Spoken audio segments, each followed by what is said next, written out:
Okay, so now we are going to make the back of the picture frame.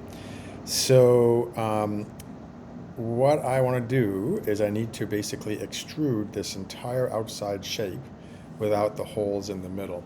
So I can go and get extrude, and it will actually let me extrude these parts, but the hole in the middle, it doesn't show up. So that's not going to do me much good. So what I need to do is I need to actually draw a sketch on the back here. Now what I want to do is I want the sketch to exactly match the front frame.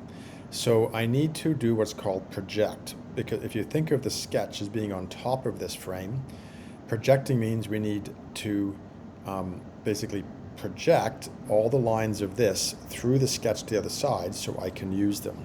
So project is found under the create button, but it's very handy to use the keyboard shortcut, which is P. So if I click P and I click project, and I'm going to click on all the shapes I want to project. So now you'll notice when now there's all these purple lines, and there's the little, and so all the corners now show up. So if I wanted to draw something on here, like if I wanted to get a corner rectangle, it will attach to that. It'll know exactly where that is. But I actually don't need to. Now that I've projected all that geometry through, I can go finish sketch, and I can go get my extrude. And now when I click on here, it actually will pick it all up. And so now, of course, I want to drag it out, and I want it to be material thickness.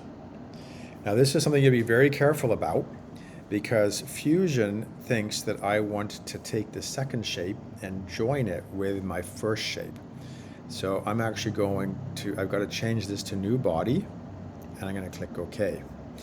Now, I'm starting to get a little bit dangerous over here because I've now got 3 different bodies and 2 different sketches.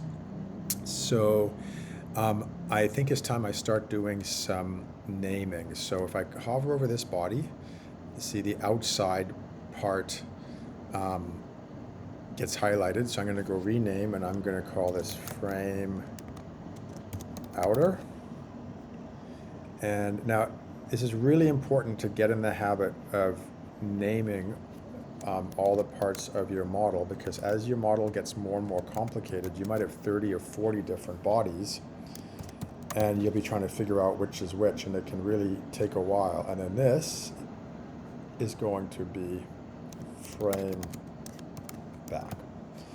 So this is going to be a short video. I only want to do one more thing, and that is we want to cut a hole out of the back here that we can put the picture in. So to do that, we actually want the hole to be the size of the actual picture, which is this construction line right here. So what I'm going to do is I'm going to create a new sketch on the back, and I'm going to hit P for project, and I'm going to click on the construction lines. I'm going to go OK. And now that that is projected, I'm going to go finish sketch.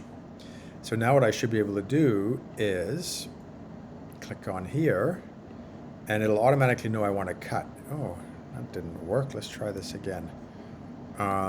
What I might have to do, so I'm going to go back in to my timeline down here, double click on that.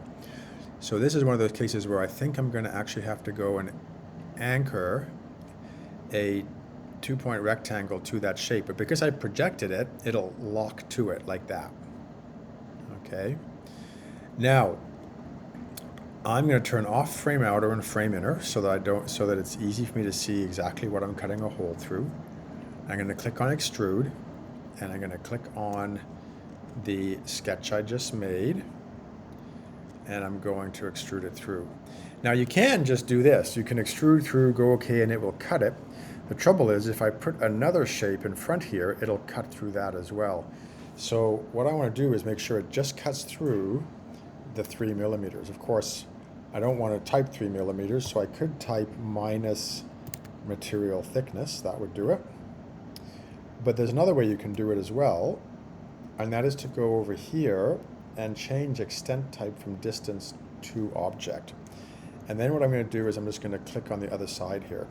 This is a really good way to do it, because then if I increase this, if I use a different thickness of material, the hole will increase the same amount as the thickness of the material. So I'm going to go OK.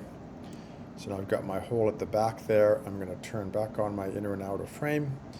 And now I'm ready to make my stand.